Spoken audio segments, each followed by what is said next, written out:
Good afternoon, ladies and gentlemen. It's a pleasure to be with you all. As was said, my name is Noetzel, and I have the pleasure of working at the One Campaign as the Faith Mobilization Manager. I'm also glad to be joined by a couple of our youth ambassadors here, who you'll hear from a little bit later.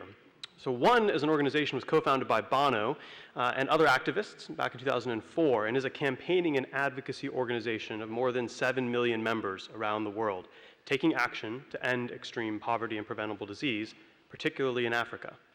In one way or another, all of our work is aimed at accomplishing the SDGs. The goal of my work, however, is to contribute to the effort to eliminate extreme poverty and preventable disease by creating an articulate, faith-inspired advocacy movement dedicated to advancing smart policies and increasing the U.S. federal government's financial commitment to the same effort. At the One Campaign, we believe that effective policies backed up by real financial commitment can change the world. History has demonstrated the effectiveness of this approach. The Jubilee Debt Relief Campaign and the genesis of PEPFAR to tackle HIV/AIDS are two prime examples. Accomplishing the SDGs by 2030 will require leadership from the United States government. Creating access to antiretroviral drugs or expanding education for child refugees requires support from Congress for the United States government to mobilize the necessary financial resources to implement solutions at scale. So the question before us is simple, if confounding. How do you move the United States Congress to action on extreme poverty? That requires smart campaigning.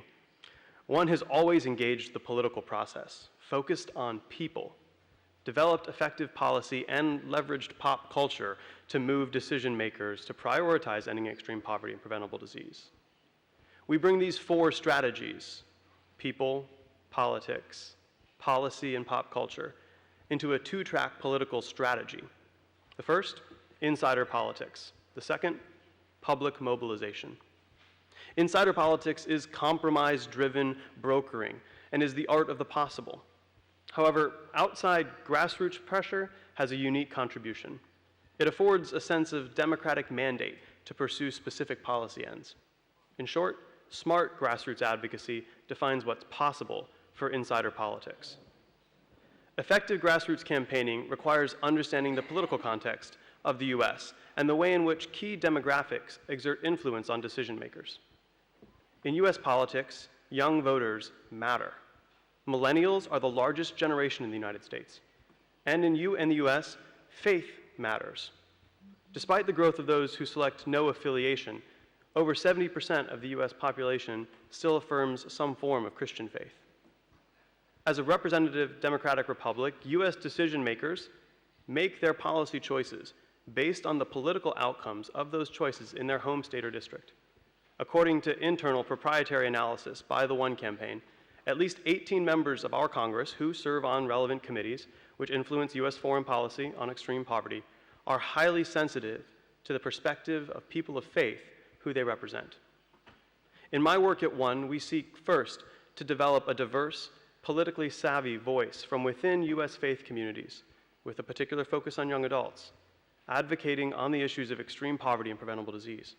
And second, to strengthen U.S. faith communities in their ability to maintain long-term commitment to advocacy. There are 6 specific strategies I've proposed to accomplish these two goals. They are described in greater detail within my project proposal, but they include developing a compelling congregation-focused resource set, recruiting volunteers in politically important areas to mobilize their constituents, leveraging media, and deploying faith-based artists and talent to garner broader support for the movement.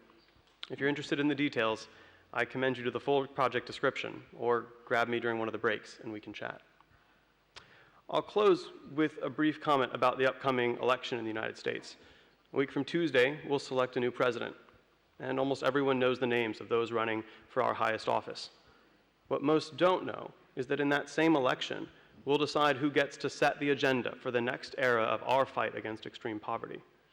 And while the election does matter, the real challenge lies ahead of that, in the months to come, when the needs of our most vulnerable neighbors will come up for debate.